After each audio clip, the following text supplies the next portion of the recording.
A warm welcome to Anuradha Vedic Astrology. Today we will talk about D24.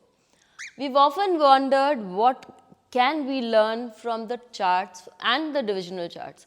Well, in one word, there is nothing that you cannot learn from about your life from the charts, including and especially the divisional charts. So when we talk about the area of education, it also encompasses the area of education, the D24, which is in extension of the 12th house of gaining a lot of knowledge, going abroad, also a lot of things that can be seen from the D24. So if you want to talk about knowledge, if you want to know what science or what arts or what kind of knowledge you can look into, what you can take for studying, be it in your graduation, be it in your post-graduation, or even if you want to do your PhD in, the D24 is a good chart.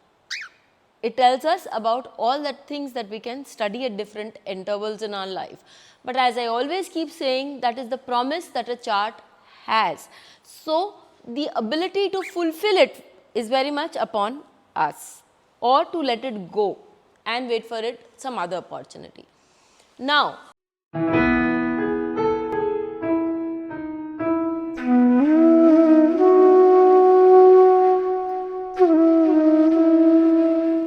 before we begin, a big thanks to all of you for liking, sharing and subscribing to our YouTube and Spotify channels and writing in your comments and your suggestions there. If you haven't written any comment, if you haven't subscribed to us, please do, one for this young one too, and do write in your comments, do let us know how you found this video.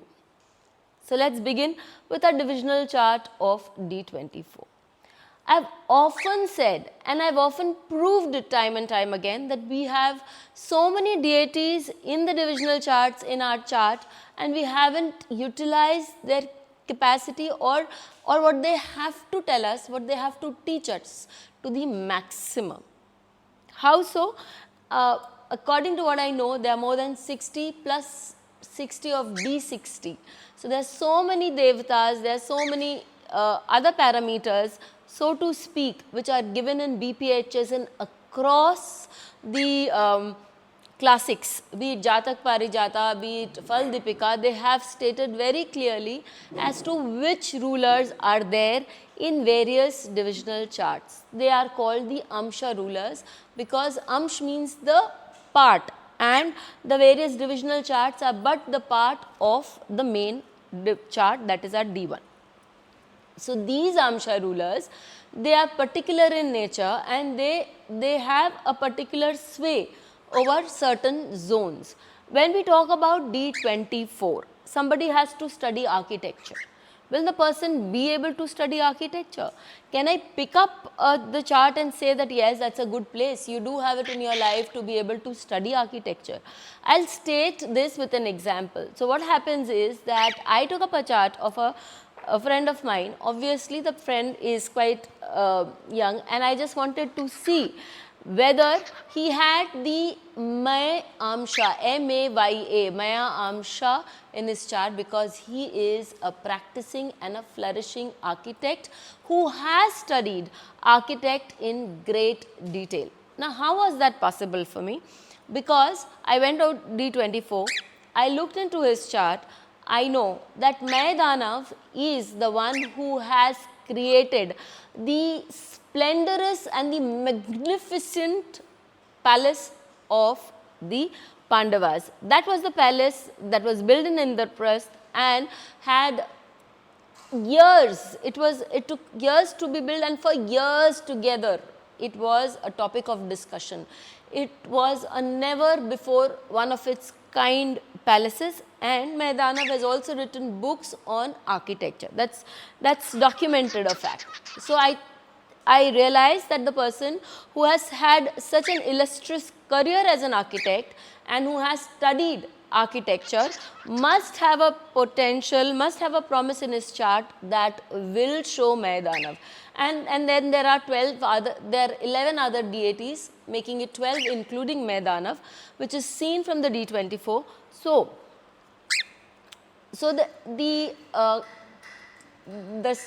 area a person can study in is wide and varied, and one can see it from your D24 chart, which direction you can take up for studies. So having said that, when I looked into this chart of this person, I saw that the ninth lord, which talks about your graduation, was sitting in the 11th house of Ichha Purti, and it's none other than Venus. Venus is a planet of education, which gives you knowledge. It is also a planet that gives you beauty, but it is sitting with the Rahu-Ketu axis. The 11th house is a house where you would get your desires fulfilled, but the 11th house is also the house where you are finding that the Rahu and Ketu are sitting together. So how does that relate? That means there must be some obstacles that the person had to face in his studies, in his basic education or graduation during architecture. And why only architecture? Because when you look at the amsharulers, you will see that Rahu, Ketu and Venus, the ninth lord, are all in Maya Amsha. That makes him be attracted to studying architecture, but there will be obstacles. Apart from that, there is also the fact that Rahu Ketu are there in Mula Nakshatra. Please understand that Mula Nakshatra is a very fundamental nakshatra and can give you problems at the root level, at a basic level. And this person did encounter a lot of problems at the basic level and may not have wanted to pursue it further. But once he got going, once he moved over the obstacles, because Venus is in Purvashada Nakshatra, which knows how to give one victory, provided one knows how to cross the basic challenges, the primary challenges. He was all set to go and become an architect. There is so much more that the D24 can tell us if we pay special attention to the Amsa rulers. If you want to know more about these Amsa rulers, the 12 of them, we have in the course coming up in the month of December, on 13th and 24th of December. Write into us, do let us know, and we'll get back to you on that. Till we meet with you again, stay safe. Thank you. Please hit the bell icon for fresh updates. Don't forget to like, share and comment on the videos, and please subscribe to our channel.